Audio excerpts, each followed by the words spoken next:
Good afternoon, everyone. What a fantastic day it is today. The sky is out. Oh, the sun is out, sorry. The sky is blue, the birds are chirping, and spring is truly upon us, I guess. And we could talk about the weather all afternoon, but we've got such a huge show coming up today that we really need to get straight into it. You're listening to Upstart Live, of course, the 1 hour radio program broadcast live from La Trobe University every Tuesday at 2 p.m. And you can catch us on our sister website, upstart.net.au. I'm your host, Naim, and with me is Alana in the studio. Hello, Alana. How's it been for you? Good. The sky is out, so I'm happy. Yeah, I stuffed that up, didn't I? How embarrassing. We do have a big show today, though. We've got two guests coming live in the studio, one of which is Emily Turnbull, First Division VFL player live in studio, which is perfect timing considering over the weekend. The women's football. It was the biggest football match of the year. There was no AFL Finals. 1 million viewers. And they played the women's football match, and it was... I don't know about not playing football in the bye round, though. I know, I was struggling. Don't think so. I had nothing to do over the weekend. It's a bad decision. It won't be back next year, surely. No, I don't think so. But I'm sure you've got a lot to say about this topic, too, about women in sport, because you're a bit of a trailblazer yourself, aren't you? Yes, first ever female member for the Carlton Cricket Club in 152 years. So congratulations. Thank you. And how's it going for you there? Good. A lot of old men and a lot of funny old banter jokes. that I just don't get. Yeah. But I have to do the yes. Yeah. But I'm excited because we've also got Erin Riley, who's a freelance sports journalist, and she's going to be talking about women's sport. So I'm very interested in what she has to say. Yeah, and we should really get straight into it. Our team has brought us all the huge stories this week, but first we've got to start off with the headlines. So fire away, Alana. I'm really happy to say this story. The giant panda has officially been taken off the endangered species list, downgrading to vulnerable due to a population rebound. The improvement for the giant panda was announced as part of an update to the International Union for Conservation of Nature Red List, the world's most comprehensive inventory of plants and animals. So the latest estimates show a population of 1,864 adult giant pandas, although exact numbers are not quite available during cubs and spring season. Also, parents are calling for a new warning labels on a common asthma tablet that has been linked to cases of suicidal thoughts and depression in children as young as 4. The drug, called Montelukast or Singulair, is prescribed for children aged 2 to 14 with frequent, intermittent, mild, persistent or exercise-induced asthma. Figures obtained by the ABC show between January 2000 and March 2016, the Therapeutic Goods Administration received almost 90 reports of psychiatric events in children and their adolescents treated with the medication.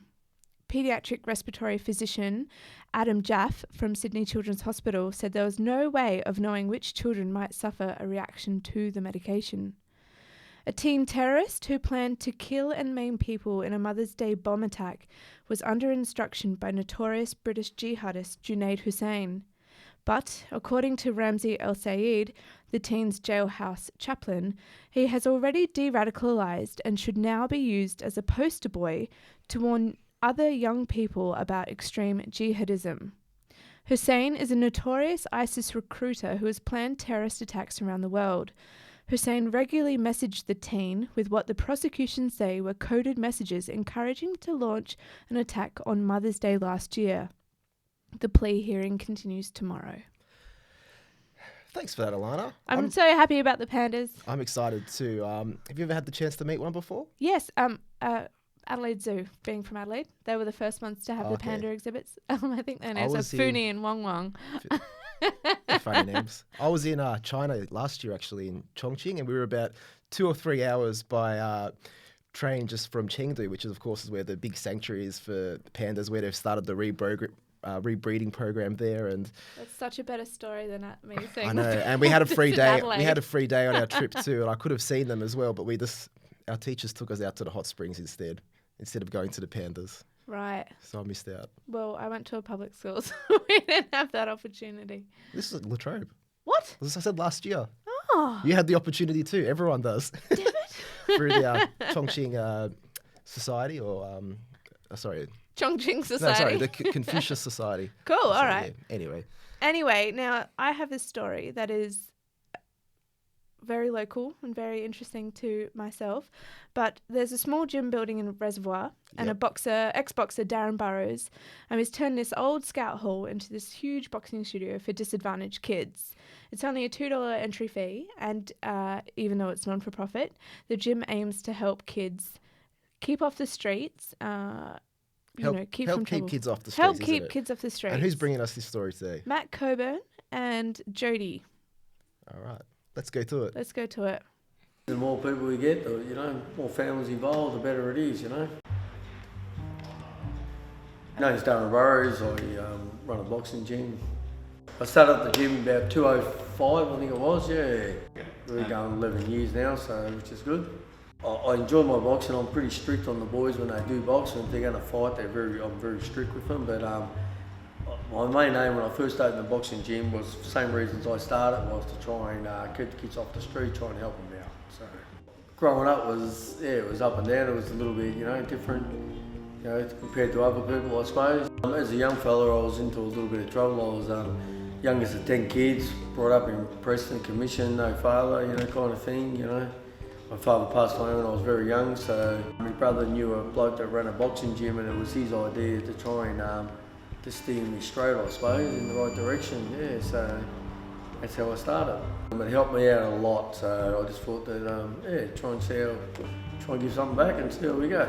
No, we charge $2. We have to pay for the rental of the place and the lease and whatever else is involved. But we try and keep it down to minimum. So the scouts seem to look after us very well, to be honest. With the rent and stuff like that, so we're able to keep the place running. Personally, I'm here from 4:30 till 7 most nights, as you know. Like tonight we run a girls' class. I don't normally do the girls' classes, but here for an hour, so tonight I was. And so if you work it out, it's like it'd be like 2.5 hours, 3 hours every night kind of thing. Trained very hard as a kid, young fella. Got dedicated. It's like playing football, I suppose. You come to a stage where you decide what you want to do, and I won the state title. Would have been 22, I think. About 21, 22. Defended a couple of times and give it away. So I had a daughter, so that to stop me, kind of thing. It's all different backgrounds, mate. Some good, some bad, some we don't judge. So mate, it's open to everyone, to be honest. It's just we try and make it, as happy and as comfortable as can be. I'm grumpy at times, but that's part of me. But so if we can, mate, the more kids and more people we get, the more families involved, the better it is. And that was Matt Coburn and Jody Little with a fantastic story there. And you're listening to Upstart Live here with Naim and myself, Alana Mazurke. The time is 2:08 on this Tuesday, and don't forget we broadcast live at 2 p.m. every Tuesday, and you can watch us on upstart.net.au. Now coming up, we have a huge story right here from on campus at La Trobe University. Our student Jack Smith, who is doing a media and arts degree, was it? Media arts degree. And he has begun filming a new form of a quiz panel show, and he's filming it right here at La Trobe at the TV studios with the university equipment. We will have him live in the studio in just a moment. But before that, we have our very own Jake Kohler here, who went out to see the progress of that TV show, where it's at. For the past few months, Jack Smith, a student at La Trobe University, has been working on creating a pilot for a new kind of game show. Using the university's resources and a dedicated team, Jack successfully filmed his project titled Who Knows over the weekend. Jack's effort highlights the opportunity La Trobe offers to students to be able to pitch and shoot personal projects. About 3-4 months ago, I came up with this idea of doing a quiz panel show. And I kind of had a look at what was out there and made some decisions to try and do some things differently. And the best thing, La Trobe was there to support me, which was fantastic. I'm a media arts student, and so it came to my attention that as a media arts student, if I want to put a pilot together, I can do that. It's a pilot. It's a proof of concept. So I am hoping for Latrobe to have a look at it when I get it all put together, when it's taped and finished, and then we'll approach Latrobe, and if they're supportive of that, then that would be fantastic to be able to create an ongoing series. I have worked in the industry, so I think there'll be some people who'll be interested in it. I've kept it really under the radar here. So I'm hoping I'll be able to surprise a few people, and we'll see if there's some interest that way. This has been Jake Kohler reporting for Upstart Live.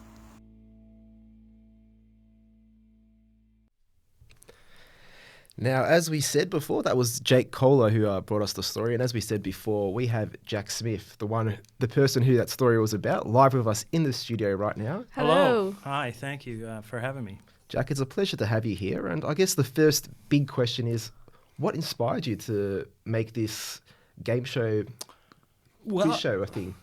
Yeah, I mean, there's many things.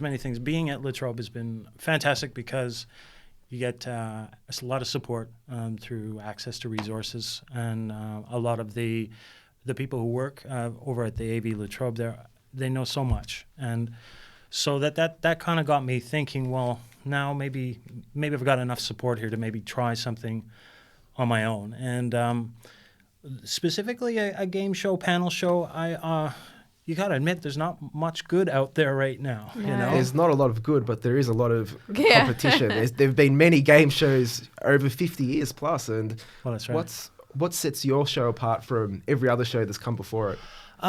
Well, yeah, that's a good question. You know, I guess the latest trend in the last few years has been trying to make the shows more and more simpler.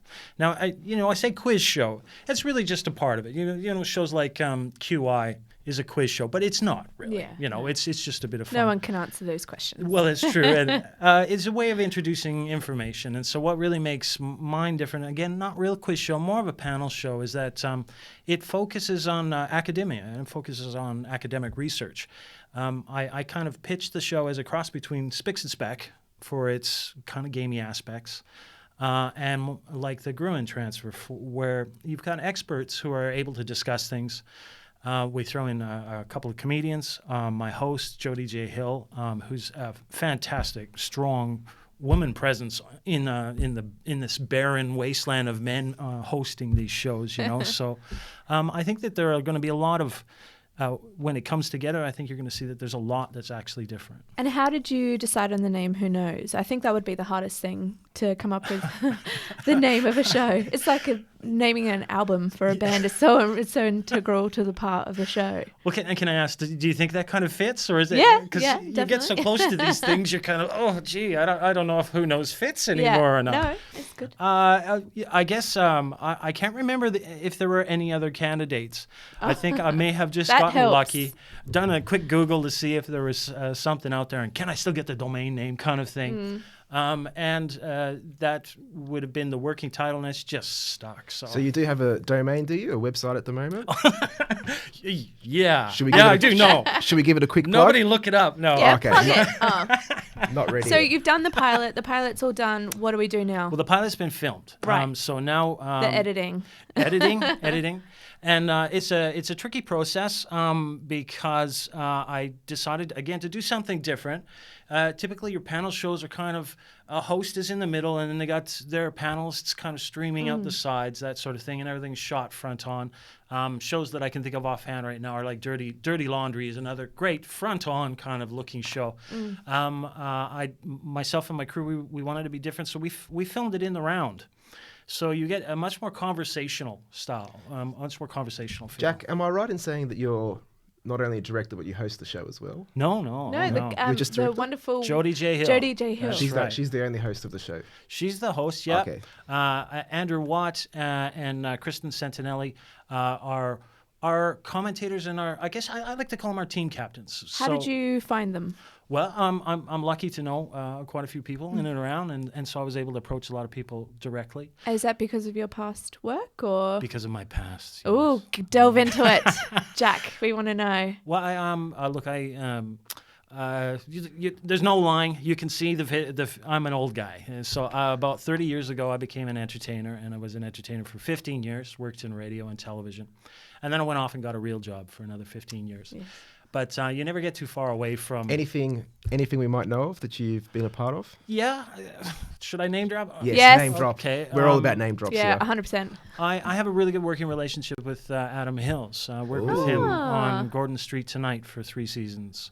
And I was also lucky, where our friendship began was in Adelaide, actually. When I first, I'm from Canada originally. I first came to Australia 25 years ago, and I settled in Adelaide, where Adam and I worked together on SAFM, the Austereo radio network. SAFM. Yeah. It's not there Pop anymore. hits. Is it still It's there? still there. Okay, Yeah. I thought it might have been rebadged. It's what Fox is here. Right. Yeah. Yeah. So I've had a long and great friendship, and we have a great working relationship. I'm kind of the left to center guy that he calls on when he needs someone to try and come up with something a bit offbeat. So. Oh wow! So Yeah. we're really in the vicinity of fame at the I moment. know. Yeah. But what made you decide to come back to uni? Just for the piece of paper? Well, no, actually. See, I got out of entertainment again quite a few years ago and tried a few other jobs. Got into IT, didn't really fit. I even became a chef, a qualified chef. Very late in life, not a great idea if your knees are sore before you get up to go to Or work. if you want a weekend. Or a weekend. And then, I had one of those moments where I just looked back over my life and went, you know what, I know what I want to do. And it was what I started with before I got into this crazy get a real job kind of mentality. And coming back to uni to study media arts, I'm hoping it'll kind of make all that previous experience relevant again. Jack, I guess the question is, just to wrap it up, where to from here? You filmed the pilot now. Where do we go? Is it going to Channel 31? Is it going to the commercial stations? Are we seeing it on ABC? What's the big plans? Is Adam Hills going to be the host? Look, I wish for so much, and I won't lie. I know that there'll be people that I can approach. Whether they want to hear from me or not is another thing. But I know there's people I can approach. But I'm really keen because I'm here at La Trobe for another couple of years. I'd be so keen to be able to have my show, who knows, as like Upstart here, where we're able to use the La Trobe banner and its resources to produce something on a regular basis. That would be huge for students. It would be huge. And when this pilot is produced, where can we watch it? Well, I'll have to let you know. Yeah. I'll have to let you know first. Right. But I would... YouTube or... No, Domain. I would actually hope to Domain have a screening, a public screening here. Public screening. Oh, on great. campus. Yeah. We'll have to give that a plug in the future. 100%. We will. Thank you so much for coming in and talking to us today, Jack. It was No really problem. appreciative. Thanks for your attention. Keep you. watching this space. Keep watching the Domain. Who knows? Okay, so next up we have our producer Dan Laver in the studio. He's going to be talking about the tech wrap-up, the Samsung Everything. 7 blow-up case. I'm concerned. I've got a Samsung at the moment. Oh, 7? I've got a 6. Oh, no, Should I that's be fine. worried It's that the new 7s. It's fine. It's not going to blow up in my pocket, is Maybe. it? Maybe. Anyway, that will be up next. All right.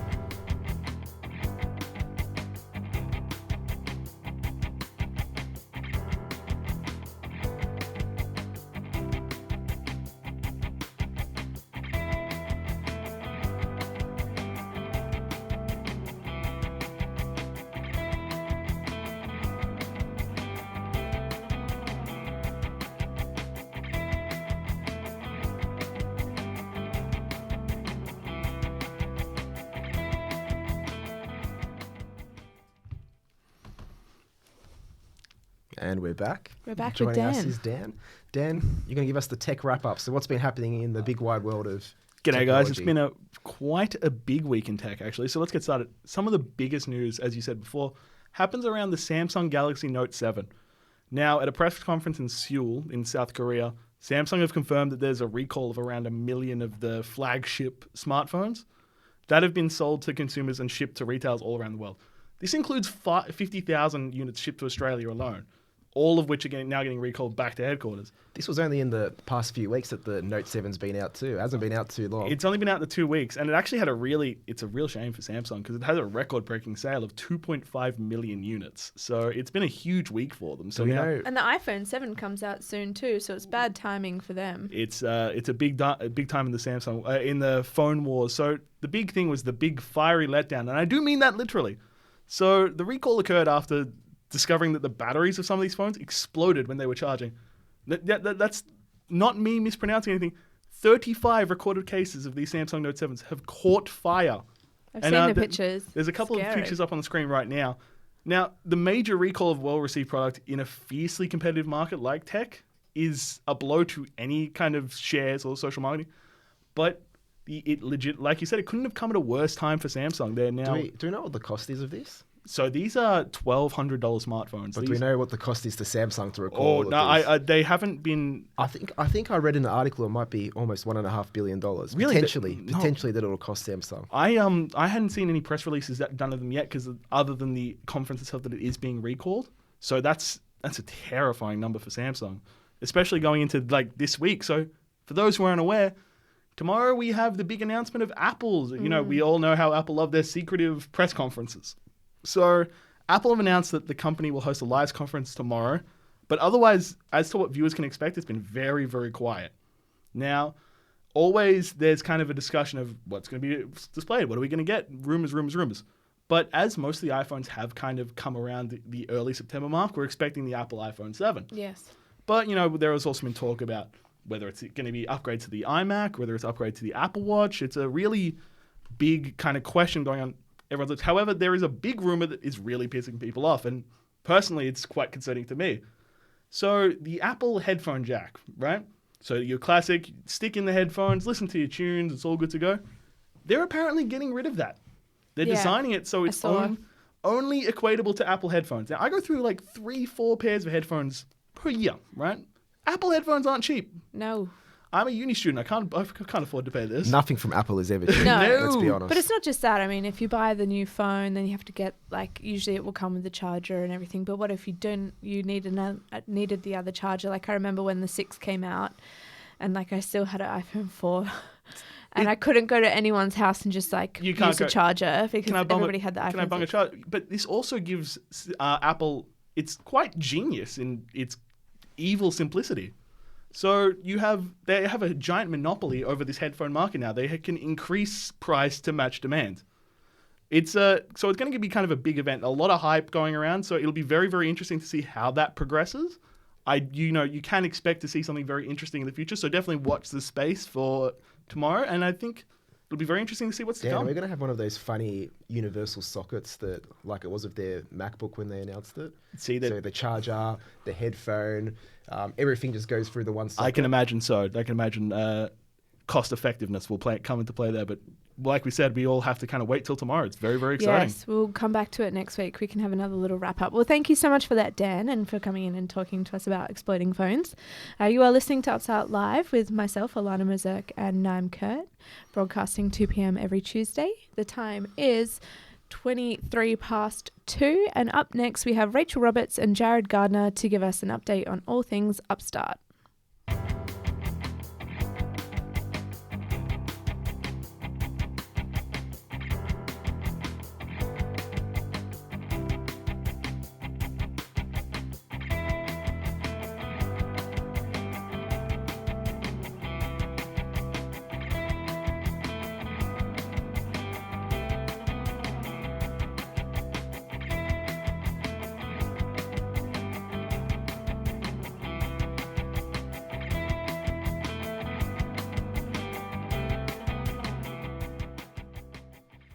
Welcome back, guys. We have now Jared Gardner in the studio along with Rachel Robert, and you're telling us everything about what's been happening at upstart.net.au this week. So what are the big stories you guys have been covering? We've been covering a heap of stories this week. One of the big things come through, I know last week Jerwin talked about a story regarding calls for financial support for nursing students, and that has gained over 8,000 views, the most on Upstart this year. So that's been a really good story and really got some traction this week. Ooh, that was a really big story. I mean, so much unpaid time. It's really not ideal. Yeah, definitely. And what about this week? What have we got? So this week we've got an article from Catherine McLeod about palm oil, and is it time to have the mandatory labelling of palm oil products in Australia? What do you think? I think yes. Yeah, I think definitely it should be labelled. It's a discussion that I remember having a couple of years ago about deforestation and to do with palm oil, and I didn't actually know that it's come up again. It's gone this far where some supermarket chains aren't labelling palm oil, they're labelling it as vegetable oil. I was really shocked because that just feels really dishonest to me. And I was like, is palm oil even vegetable oil? Which obviously it is. And I was just like, well, man. Yeah, and a technicality it is. Because I think really a lot of people would boycott it if Yeah. they could. I mean, I know my house would, but if you don't know, then what are you supposed to do? Yeah, and if it can like be sustainably farmed, like if we're not getting to the point where we're cutting down forests and doing all this, I think it's a good thing to have. But when it's being done in this way, it's not helping the environment at all. Yeah, it was really interesting when they said they wanted to identify degraded land where they can grow more palm oil. But I guess as long as we're growing it, I guess we're all just going to keep using it. I don't know if that's the answer, but it's definitely a step forward in the right direction, I think. Yeah, definitely. For sure. And we also had the Rio discrimination piece by Dominic McCusker. Yeah. Yeah, that was a really interesting piece. It's been a couple of weeks since the Olympics, but we're remembering some of the headlines that came out during the couple of weeks that the Olympics were on, where some of the female athletes were really being shown in a different light to a lot of the male athletes. Absolutely. I also thought it was really interesting that journalism in itself was really under scrutiny this year, which I think is good because, you know, as an industry, we really need to self-regulate, I think. But yeah, it was really interesting that we took a long, hard look at ourselves and what we did. Bridget McCarthy of Mass Media and Communications here at La Trobe, I noticed in the article said that like quite a few journalists did unprofessional things because they didn't know any better.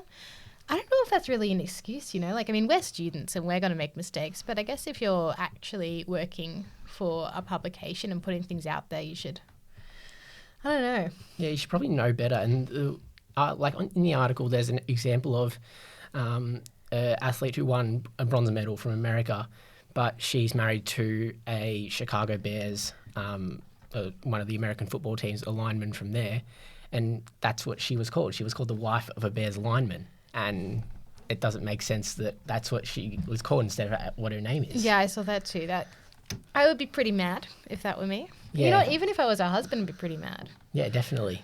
For sure. It's not nice. But they're also talking about the women's volleyball shots, just some selective kind of like bum shots and everything else. It's always interesting. Yeah, it's always been something that's come up, but I think it's really been scrutinised this year. And as Bridget said, it's really interesting that journalists are really being put under that scrutiny this year. Yeah, but you know, I like it. Self-regulation, it's important. Yeah. It's good. Again, heading in the right direction, just like the palm oil. It's Yes. taking a step in the right direction, which Onwards is always and good. upwards, for sure. And competitive trivia. Yes, this is an interesting piece from Marie. The first International Quiz Olympiad will be held in Athens from November 3rd to November 6th this year, something that I'd never heard about. And Marie found this story and she thought it was really interesting. I read through it and it's actually a really interesting thing. Yeah, I can't believe people are actually, professional. Yeah. Like actually making a living off just like knowing obscure stuff. I think I might need to change my career path for Yeah, sure. definitely. Australia's sending 2 teams. And a couple of the people that they're being sent from a couple of other nations, Anne Haggerty, who is the governess on the UK and Australian editions of The Chase. I know the super nerd, he's called Ether Schultz. Yeah. Is not able to attend for Australia, which is, I guess, disappointing because he's probably one of our best. Yeah, I love Chase. I'm constantly watching it. Yeah, definitely. But yeah, I guess they get to be paid to go on that, so it's nice that they actually get a chance to compete a bit more seriously. Yeah, if this is something that they want to do, it's their interest and they know a lot, so send it there. Yeah, I'm keen. I'm going to check it out. It will be televised, won't it? I'm not too sure about if it's being televised or not. I hope it is, because it'd be really interesting to see which country actually comes out on top. I also think it's kind of funny that it's like in Athens. Like it's very like serious and like the real Olympics. Yeah, definitely. It's a weird thing because I don't know how Athens got the call off. I don't know where. I don't even know where the origin of it was and where else it could really be held. But yeah. Just a great place to have a competition. Yeah, definitely. Jared and Rachel, thank you so much for bringing us the wrap up from upstart.net.au, all the big stories that have been happening over there. And you guys are doing fantastic journalism work, of course. Thank you. Really leading the way, and we all look at you and stare in. Love to read it. Love to read it. But You are listening to Upstart Live, of course. I'm Naim and this is Alana Mazurke, and the time is now 2:30. Almost 2:30. Well, it is 2:30. It is. We broadcast live at 2 p.m. every Tuesday. We're halfway through. And we're halfway through the show. And coming up now, we have Josh and Morgan, who will give us all the briefs on the upcoming AFL and NRL final series. Cool. Looking forward to it. Looking forward to it.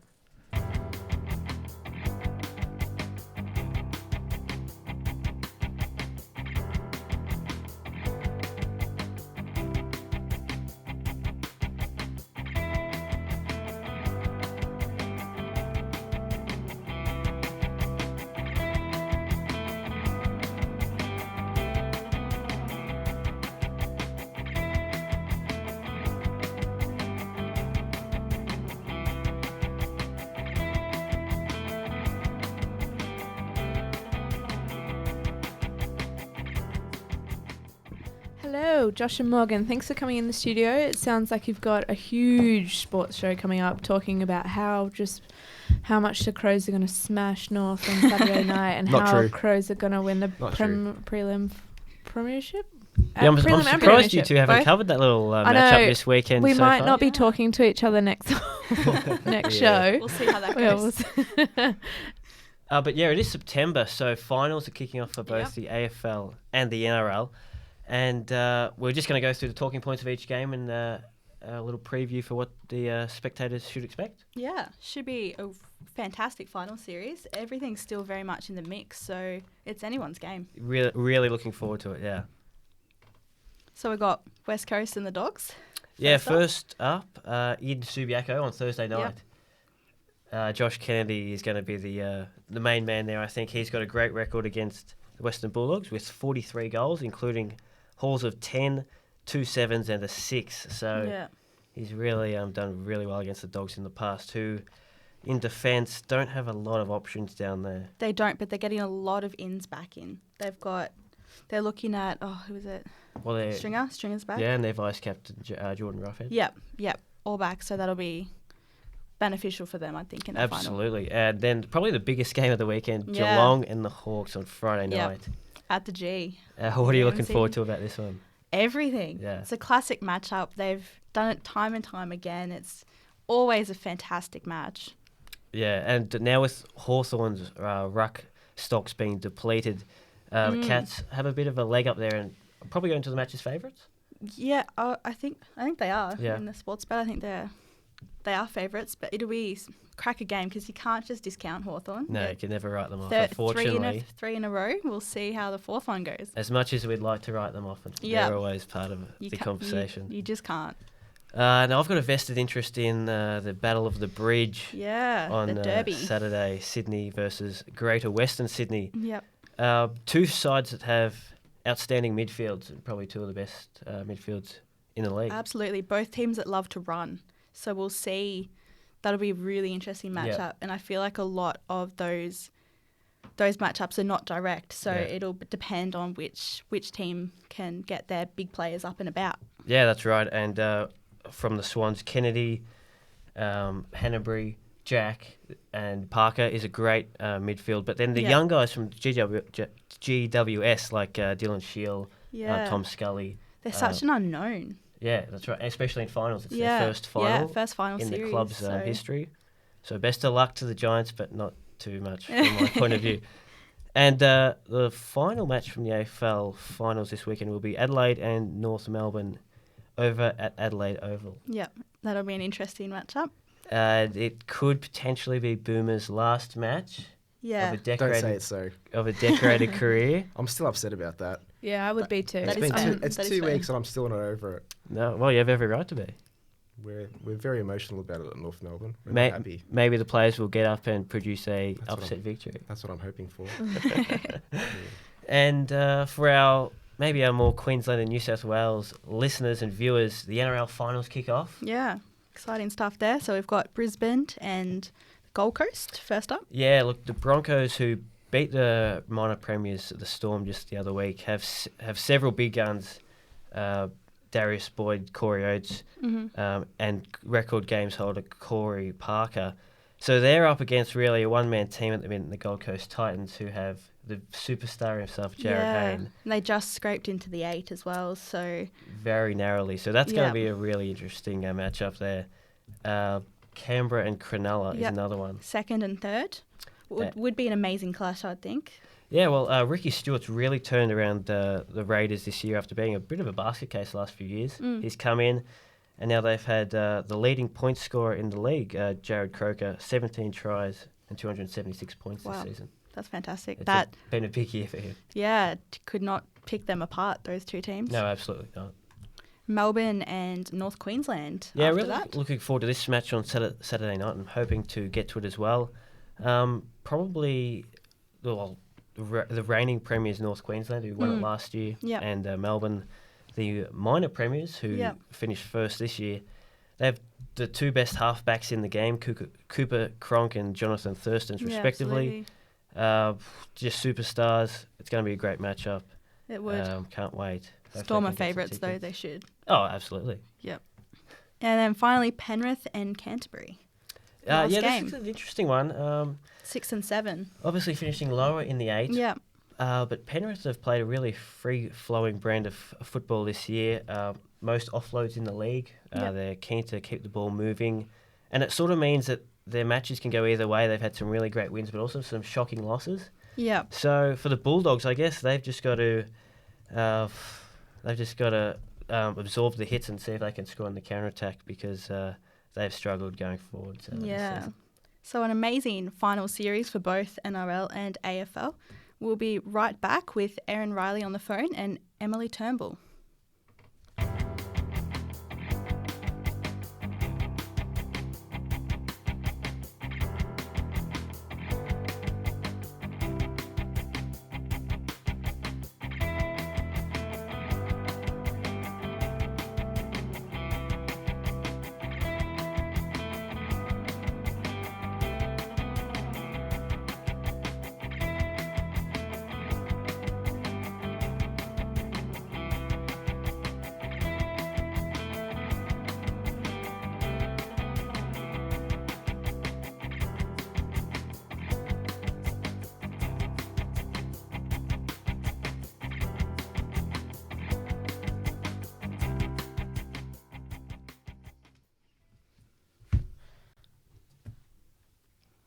Welcome back. So we have Emily Turnbull with us. How are you, Emily? Good, thanks. Thanks for having me on. Yeah, not a problem. And you play in the Women's VFL, yes? Yep. So I play for Latrobe Uni and we're in Division 1 of the VWFL.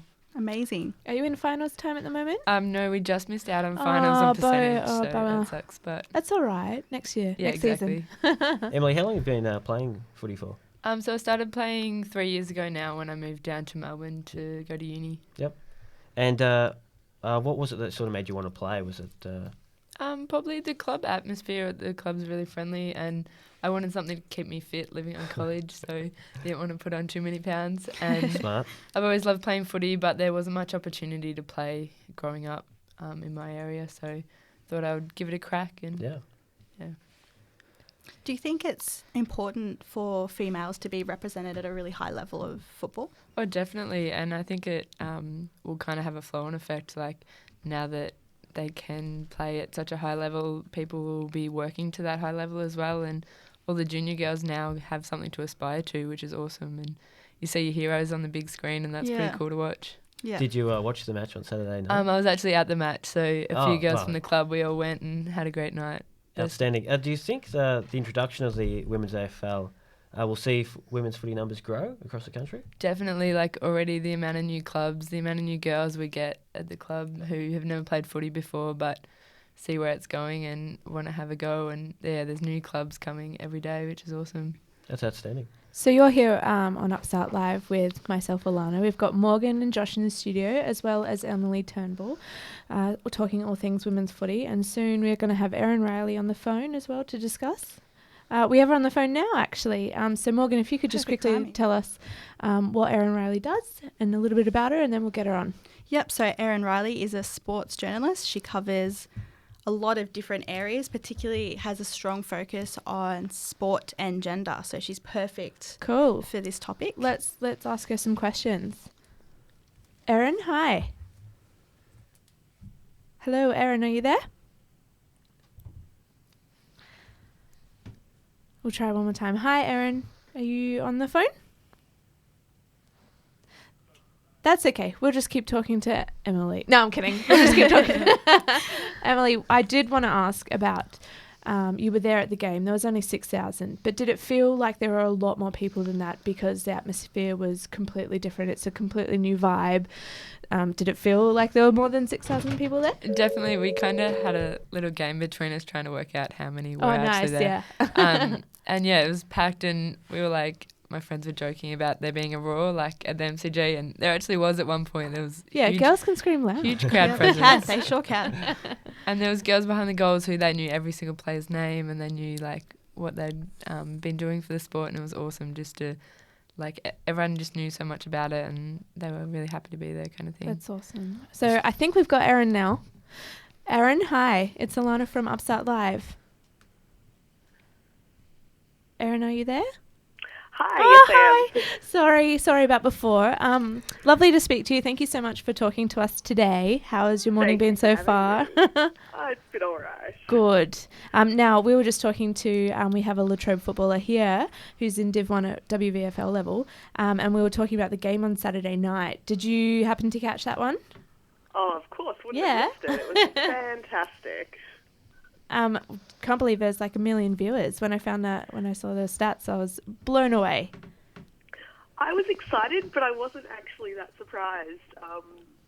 Just listening to the chatter, everyone was excited for the game, and I think that there's a very vocal minority that aren't as excited about women's footy, but I don't think that's most people by any stretch of the imagination.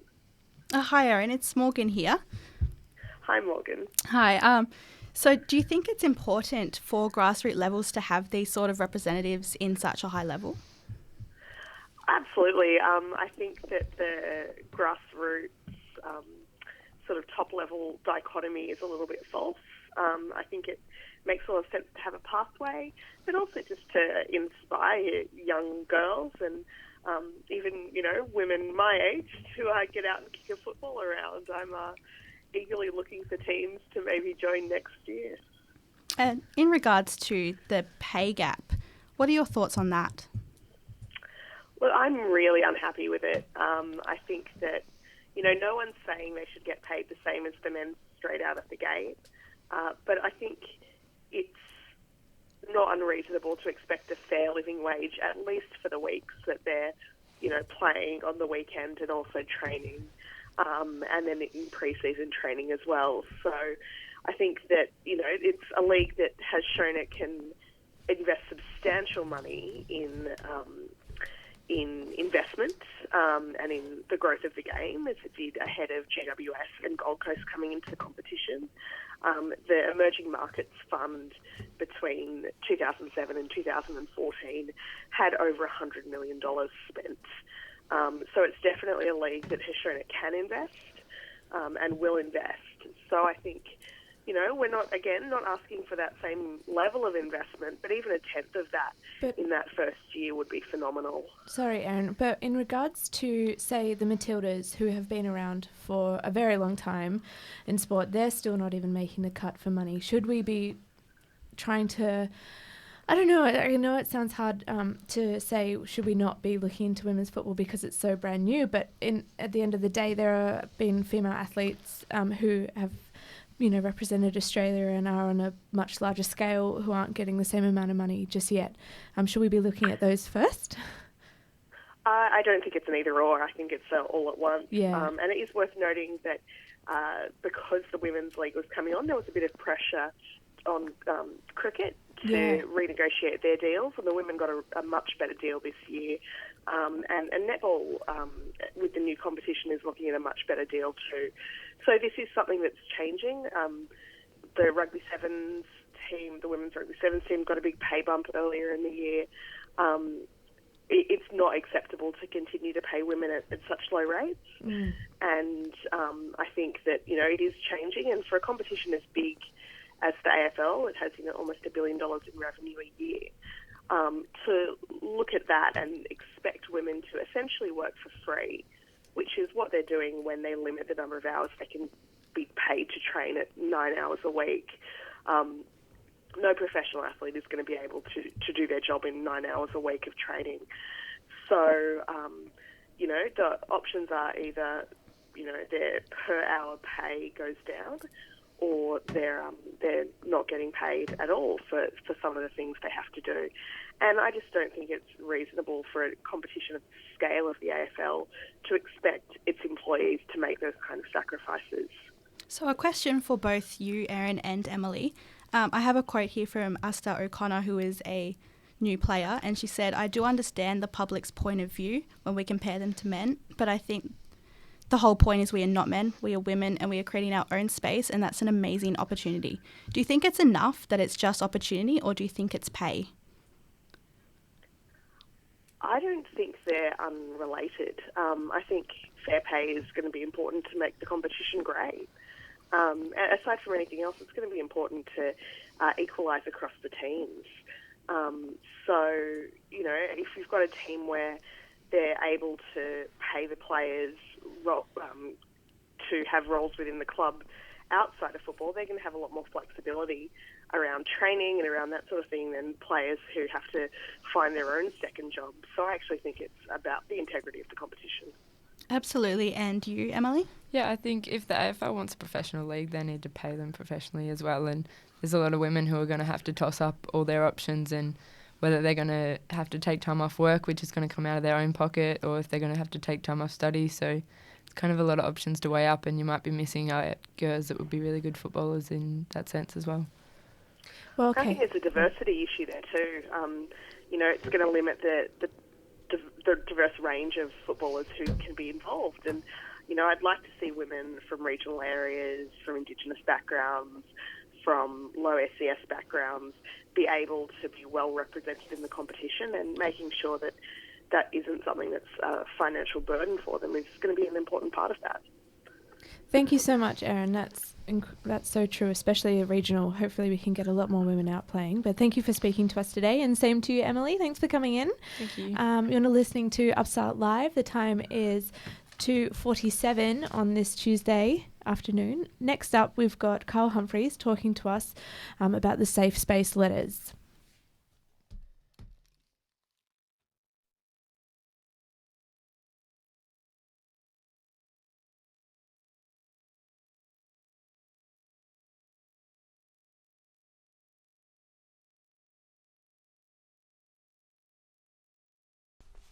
Last week, the Dean of Students at the University of Chicago released this letter. It is an acceptance letter welcoming students into the university, but on some polarising terms. The letter is really big on freedom of expression, like really big. The university is so committed to their mantra, they have withdrawn support for trigger warnings.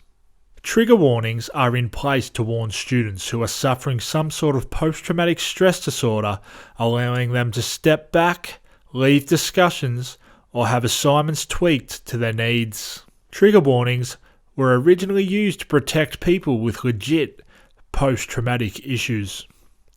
For example, they were introduced for the returning soldier who wouldn't be able to cope with discussion about the impact of war, but now have been hijacked by social justice warriors. So, back to the letter. It states, members of our community are encouraged to speak, write, listen, challenge, and learn without fear of censorship.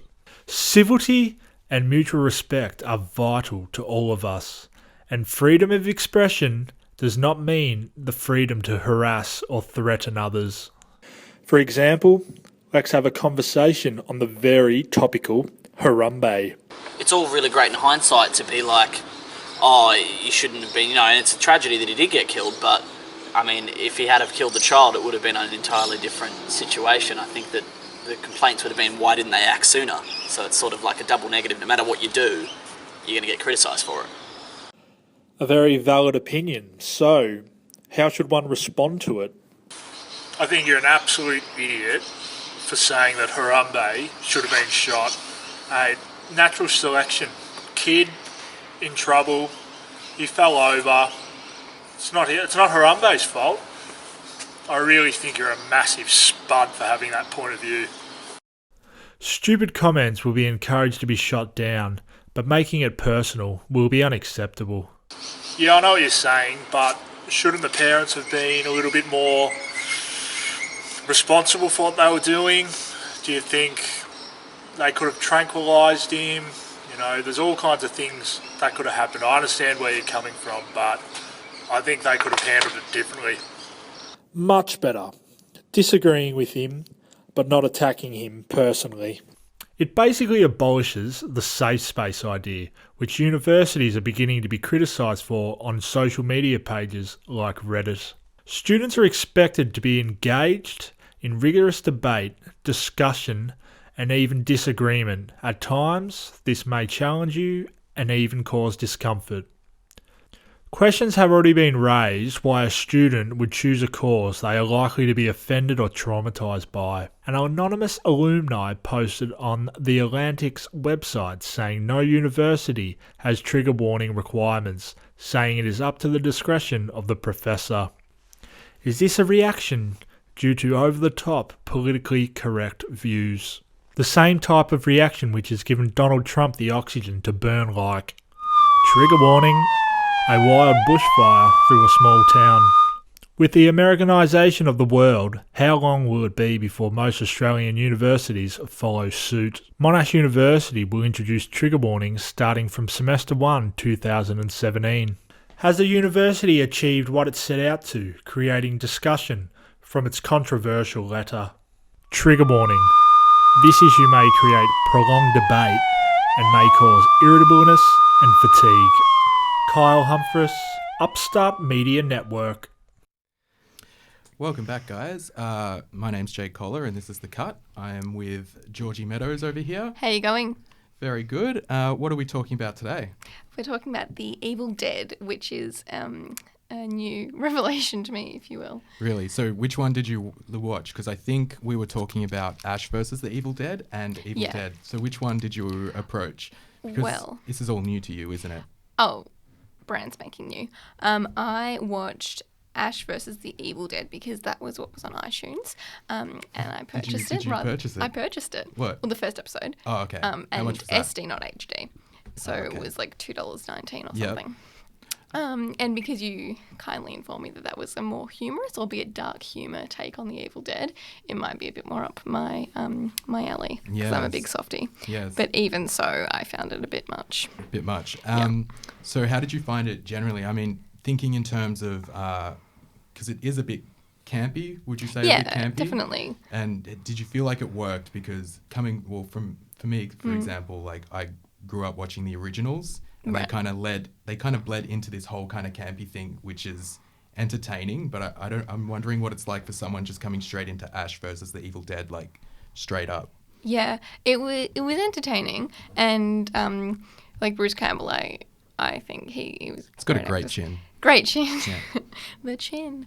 But yeah, the acting is good. Cinematography I really enjoyed, but when it got a bit gory, it wasn't so. I mean, it was still funny and it was obviously fake, but I don't know. I'm just pathetic. I just want to ask Kurt something. Have you seen any of them, Kurt? Seen what? Sorry. Any of the Evil Dead? No. Evil Deads? Do I look like an Evil Dead fan? I don't know. You never can tell. You don't like old school horror? No. Neither do I, Kurt. Don't worry. I did watch Silence of the Lambs. Evil Dead's pretty popular. Of course, the director, the guy who made it originally, the original one, well, all of them actually, Sam Raimi. Who wrote Sam Raimi? Doesn't matter. Someone who doesn't know anything about... That was Georgie. Yeah, Adam was meant to edit that. So... Bruce Campbell, he's always been through all of them, and Sam Raimi's better known these days, I guess, for the Spider-Man movies, the original ones with Tobey Maguire. And Bruce Campbell has always showed up through them, and it's always been a nice little reference. But it's interesting, like, we're not here to talk about Spider-Man, obviously. Obviously. But with the Spider-Man thing, did you ever notice Bruce Campbell in any of them when you were watching it? No, not once. I read that and I was like, really? Was he in? I have no. I didn't have. Well, have you? You're the fanatic. Yeah, that was like my favourite part of every Spider-Man film. Okay, who did he play? Oh, he's a different character each time. Just rewatch it and find out. That's awesome. I will. I'll go home. That's your mission for next My week. homework. Yes. So, just going to plug really quickly. We have this cut. The Cut has an extended show that runs on Fridays. It's called The Cut Uncut. It doesn't mean we're uncensored. It just means it's extended. So, exactly. And that's on 2 p.m. every Friday. And it's you, me, Adam, and Dan, who are all a part of the production team for Upstart Live. And that goes for a nice, tidy half hour. And it's amazing that we can keep all that information so tight because Everything we could talk culture. for hours. Yes. Thank you so much, Jake and Georgie, for coming and giving us the rundown there on what's been happening in the world of entertainment with The Cut. Pleasure. And I should say as well, The Cut Uncut is a fantastic show. I caught a little bit of it on Friday, and thank you. Very, very informative, funny, friendly show. And if you've got a spare half hour during the week, you should definitely give it a listen. Yeah. And it is now 5 minutes to 3. You're listening to Upstart Live, and we're broadcasting live from La Trobe University every Tuesday at 2 p.m. I'm Naim Kurt, and this is Alana. And coming up next, we have what to enjoy and all the weird and wonderful stories coming up with What the What.